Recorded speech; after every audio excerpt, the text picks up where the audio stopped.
السلام علیکم ورحمۃ اللہ وبرکاتہ۔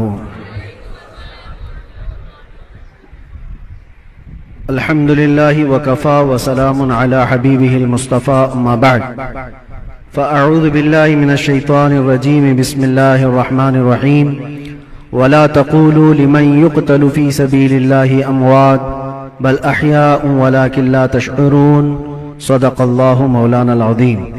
بارگاہ رسالت معاب صلی اللہ علیہ وسلم میں درود پاک کا ہدیہ پیش کریں۔ اللہم صلی علی سیدنا و مولانا محمد معدن الجود والکرم وآلہ واصحابہ الکرام وابنہ الکریم وبارک وسلم صلاة دائمة سرمدا ابدا۔ عزیزان گرامی وقار، آج کی محرم الحرام کی اس مجلس میں آپ کے سامنے میں بیان کرنے کی غرض سے حاضر نہیں آیا ہوں۔ آپ کے 10 روزہ جو محرم کی مجالس یہاں پر چل رہے ہیں، معمول کے مطابق چلتے رہیں گے اور اس سے آپ نصیحت حاصل کرتے رہیں گے۔ آج جمعہ کا دن ہے، محرم کا یہ دوسرا جمعہ ہے۔ اس جمعہ میں صرف اور صرف برکت حاصل کرنے کے لیے حاضر آیا ہوں اور دعا کر کے میں رخصت ہو جاؤں گا، اس لیے کہ سرکار سید الشہداء امام علی مقام امام حسین اعظم رضی اللہ تعالیٰ عنہ کی بارگاہ میں خراج عقیدت پیش کرنا، در حقیقت ہم ان کا مقام اور ان کا بلند مرتبہ بیان کر کے اپنی تعریف کر لیتے ہیں، اس لیے کہ جو ان کی تعریف کرتا ہے اللہ اس کا مرتبہ بلند کر دیتا ہے۔ ایک بات یاد رکھیں، ہم حسینی ہیں اور حسین اعظم امن کا پیغام دینے والوں کو کہتے ہیں۔ سید الشہداء امام علی مقام امام حسین رضی اللہ تعالیٰ عنہ ظلم کے خلاف ہی تو کھڑے تھے، اور انہوں نے اپنی پوری زندگی میں یہ ثابت کر دکھایا ہے، موت و حیات صرف اس دنیا سے مر جانے اور کٹ جانے کا نام نہیں ہے۔ جو رسول پاک صلی اللہ علیہ وسلم کی محبت میں مر جاتا ہے، اللہ اسے ہمیشہ زندہ رکھتا ہے۔ آج صرف 2 چند نصیحتیں آپ کے سامنے رکھتا ہوں کہ بہت سارے لوگ امام حسین کا غم مناتے ہیں کہ ان کی شہادت ہو گئی، کربلا میں ان کے بچے شہید ہو گئے اور ان کا پورا خاندان جس آزمائش میں مبتلا تھا، یہ سب بیان کرنے کے بعد روتے ہیں، دھوتے ہیں، سب کچھ غم فطری بات ہے، جو بھی سنے گا اس کو غم ہوتا ہے۔ لیکن میں یہ پوچھنا چاہتا ہوں، اگر صحیح معنوں میں امام حسین کا غم ہی ہے آپ، اور صحیح معنوں میں ان سے محبت کی وجہ سے غم کرتے ہو، کربلا کے واقعات سننے کے بعد آنکھوں میں آنسو آ جاتے ہیں، تو کبھی اپنے چہرے پر نظر ڈال کر کے بھی دیکھ لینا، کیا یہ حسینی چہرہ ہے یا نہیں۔ غم حسین کا تو ہے، چہرہ حسین کا کیوں نہیں ہے؟ بڑی بات ہے میرے عزیز، تمہارے کہنے میں اور کرنے میں فرق نہیں ہونا چاہیے۔ جس چیز کی محبت کا دعویٰ کر رہے ہو، وہ حسین اعظم رسول اللہ کی شریعت اور رسول اللہ کی سنت بچانے کے لیے اپنے بچوں کا خون بھی قربان کر دیا، اور آج ہمارے بچے، ہمارے نوجوان دن بھر نہ جانے کون سے عیش میں مبتلا رہتے ہیں، نشہ کی زندگی، تاش کے پتوں میں، شراب کی بوتلوں میں۔ کیا یہ جوانی آپ کو اس لیے دی گئی ہے؟ حسین اعظم کا ذکر سننے والا کبھی ایسا نہیں کر سکتا کہ اس کی نشے سے دوستی ہو، کبھی نہیں ہو سکتا۔ کبھی یاد کرو کہ 3 دن کے بھوکے اور پیاسے صبر کے اس پہاڑ کو۔ ایک بات میں آپ کو بتا دوں، ہمارے بچے کی انگلی میں بھی اگر چوٹ آ جائے نا تو بے قراری بڑھ جاتی ہے۔ میں نے دیکھا ہے میرا 1 سال کا بیٹا دروازے میں انگلی اس کی پھنس گئی تھی، انگلی کٹ گئی تھی تو لے کر دوڑے ڈاکٹر کے پاس. ڈاکٹر جب سوئی سے ٹاکے لگا رہا تھا، بچہ چیخ مار رہا تھا، چلا رہا تھا. اور سچ بتاؤں مضبوط دل ہونے کے باوجود بھی ہمارے پیر کانپ رہے تھے. بار بار یہ دل کر رہا تھا کہ بچے کو تھام لوں. ڈاکٹر اور نرس ہمیں آنے سے منع کر رہے تھے، آپ دور کھڑے رہیے، علاج کر رہے تھے. انگلی کے ٹاکے دیکھا نہیں جاتے ہم سے اپنے بچے کے. وہ امام حسین 6 مہینے کے بچے کو لے کر جب یزیدیوں کے سامنے آئے صرف پانی کے 1 قطرے کے لیے، اور ان یزیدیوں نے دور سے تیر چلا کر امام حسین کے بچے کو شہید کر دیا. گلے میں تیر چلا اور خون کا فوارہ نکل کر امام حسین کے چہرے پر لگا. جانتے ہو میرے عزیزو، اپنے ہاتھوں میں اس بچے کو لے کر کیا انہوں نے رونا دھونا کیا؟ نہیں، اللہ کی بارگاہ میں پیش کیا اور عرض کیا کہ مولا میری یہ چھوٹی قربانی بھی قبول فرما لے. کیا اتنا جگر ہے کسی کے پاس؟ ایک طرف بھانجوں کے بھتیجوں کی لاشوں کو دیکھنا، اپنے بھائی کی سگے بھائی کی لاش دیکھنا. بہت صبر کیا، لیکن کبھی آپ سوچتے ہیں یہ سارا صبر کس کے لیے تھا؟ اس لیے تھا کہ حضور کی شریعت ہم تک پہنچ جائے، آنے والی نسلیں سیدھے راستے پر چل سکیں. اس لیے اتنی بڑی قربانی تھی. اور اگر آج ہمارا نوجوان سیرت حسین پر نہیں چل سکتا تو پھر وہ غم حسین منانے کا اہل بھی نہیں ہے، وہ کربلا سننے کا اہل بھی نہیں ہے. کربلا کے واقعات سننے والا نوجوان وہ سچی توبہ کر کے سچے راستے پر چلنے کا عزم کرے تو ہی حقیقی معنوں میں وہ حسینی کہلاتا ہے. اور آپ کو پتہ ہے حسین اعظم کے ساتھ کون تھا کربلا میں؟ صرف ان کا خاندان. 82 لوگ 82 لوگ گئے تھے، جس میں سے تو 72 کے قریب شہید ہو گئے. عورتیں بچی تھی، آپ کی بہن اور آپ کی بیوی، آپ کی بیٹی.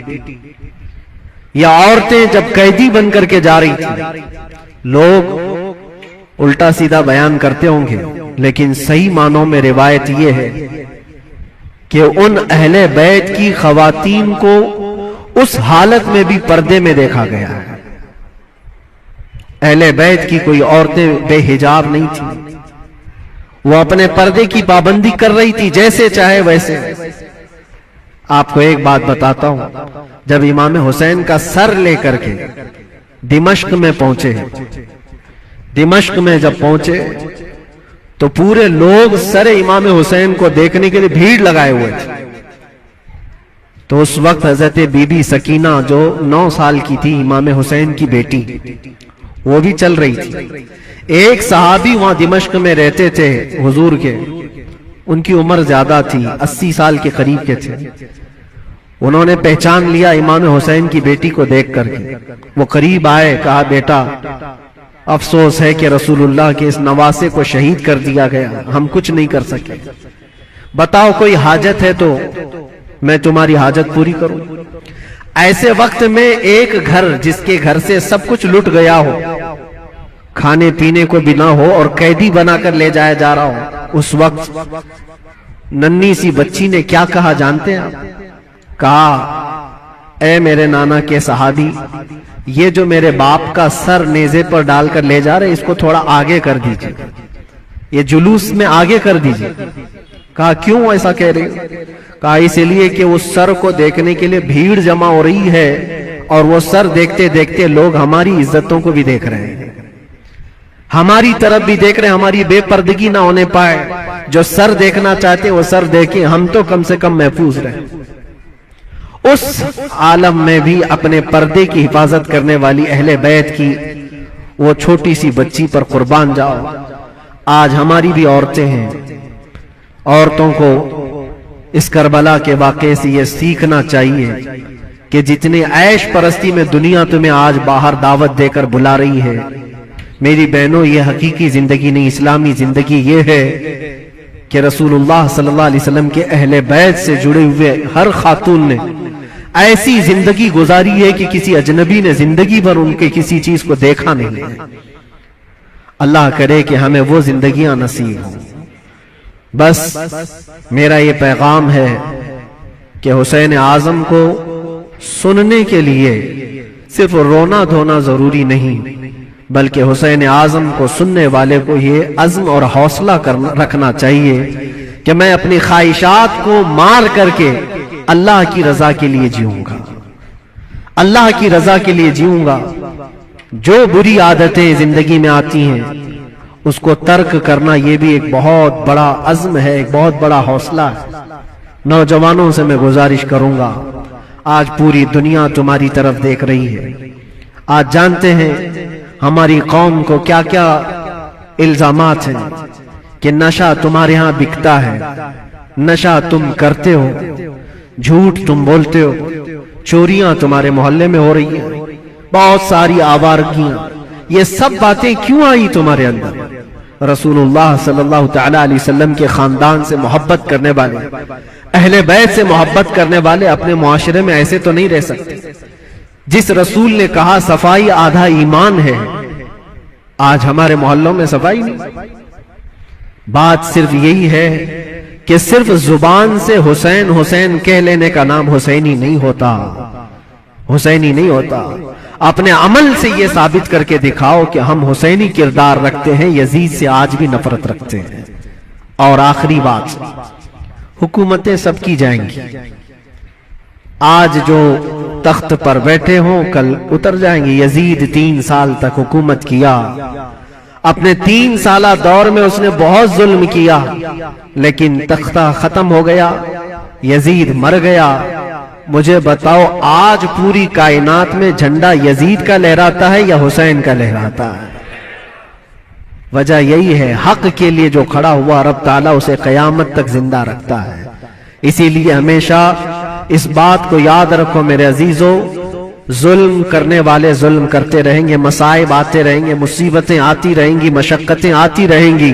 اندھیرا ہوگا تو اللہ تعالیٰ کی طرف سے اجالا بھی ضرور آئے گا، اجالا ضرور آئے گا۔ اللہ تبارک و تعالی حق کے ساتھ ہمیشہ قائم رہنے کی توفیق عطا فرمائے۔ بس میں آج اتنی نصیحت پر اپنی گفتگو ختم کرتا ہوں، اور دعا کے لیے میں حاضر آیا تھا۔ دعا کرتا ہوں، میرا ایک چھوٹا سا یہ میسج تھا، اس لیے کہ میں ایک چیز آپ کو یہ بھی بتا دوں کہ میں آپ کی اسی جامع مسجد کا امام بھی رہ چکا ہوں الحمدللہ۔ ہمارے بچے یہاں پر ہیں، ہمارے برسوں سے سننے والے سامعین یہاں پر موجود ہیں۔ ہو سکتا ہے کچھ لوگوں کے لیے نیا ہوگا، لیکن چونکہ 15 سال گزر گئے تو 15 سال میں بہت سارے معاملات بھی گزر جاتے ہیں۔ کچھ لوگوں نے ہماری امیج کو، ہماری چھوی کو بہت بگاڑ کر کے پیش کیا گیا ہے۔ یہ آئیں گے تو ہلچل مچ جائے گی، ایسا ہوگا ویسا ہوگا، بڑکاؤ ہوگا۔ میرے عزیزو ایک بات یاد رکھو، جو حسین اعظم سے تعلق رکھتا ہے وہ کبھی بھی آتنک سے تعلق نہیں رکھ سکتا، اس کا کوئی تعلق نہیں ہوگا۔ ہاں، جو یزیدی ہوگا وہ یزید کے کردار کے ساتھ ظلم کر سکتا ہے، لیکن حسین اعظم کے کردار کو سینے سے لگانے والا وہ اپنے اوپر مصیبتوں کے پہاڑ اٹھا تو لے گا، لیکن فساد اور فتنہ مچانے کی کبھی کوشش نہیں کرے گا۔ الحمدللہ آج میں یہ آپ کے سامنے اس لیے اظہار کے ساتھ کہہ رہا ہوں کہ ہمارا مقصد کسی بھی جگہ پر فتنہ فساد پھیلانا نہیں ہے، لا اینڈ آرڈر کو خراب کرنا نہیں ہے۔ ہم اپنے زبان سے جو بھی بات عرض کرتے ہیں وہ حق کے لیے بات عرض کرتے ہیں، نوجوانوں کی اصلاح کے لیے کرتے ہیں۔ یہاں پر بڑے لوگ گواہ ہوں گے اسی مسجد کے،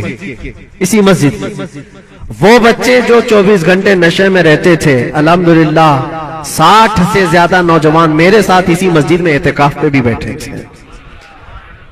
جانتے ہوں گے پرانے لوگ، اور اب تو بچے بڑے بھی ہو گئے اور یہاں تک کہ مسجد کی کمیٹی میں بھی آ گئے۔ بہت سارے لوگ، بچپنا ہوگا، جوانی آئے گی، بڑھاپا بھی ہوگا۔ پہلے کے لوگ بھی یہاں پر جو مجھے جانتے ہیں، ہمارا ایک ہی مقصد ہوتا ہے، ایک ہی مقصد ہے۔ وہ مقصد کیا ہے؟ کہ محمد سے وفا تو نے تو ہم تیرے ہیں، یہ جہاں چیز ہے کیا، لوح و قلم تیرے ہیں، بگڑے ہوئے راستے تمہیں وہاں سے نکال کر لانا، اس راستے پر تمہیں قائم رکھنا جو راستہ تمہیں سیدھے اس مسجد سے لے کر مدینے تک پہنچا دیتا ہو، تاجدار مدینہ صلی اللہ علیہ وسلم کے قدموں تک پہنچاتا ہو، اس راستے پر تمہیں لا کر کھڑا کرنا، بس یہ ہمارا مقصد ہے۔ باقی کسی کو جوش دلانا، کسی کو اکسانا، کسی کو فتنہ اور فساد میں لانا کبھی ہم نے پہلے نہ کیا تھا اور نہ ہی کرنا ہے۔ ہاں اگر کسی کو ایسا لگتا ہو تو یہ ان کی خام خیالی ہے، بس ہم تو یہ کہیں گے یا رسول اللہ تیرے غلاموں کا نقش قدم ہے راہ خدا، وہ کیا بہک سکے جو یہ چراغ لے کے چلے، وہ کیا بہک سکے جو یہ سراغ لے کے چلے۔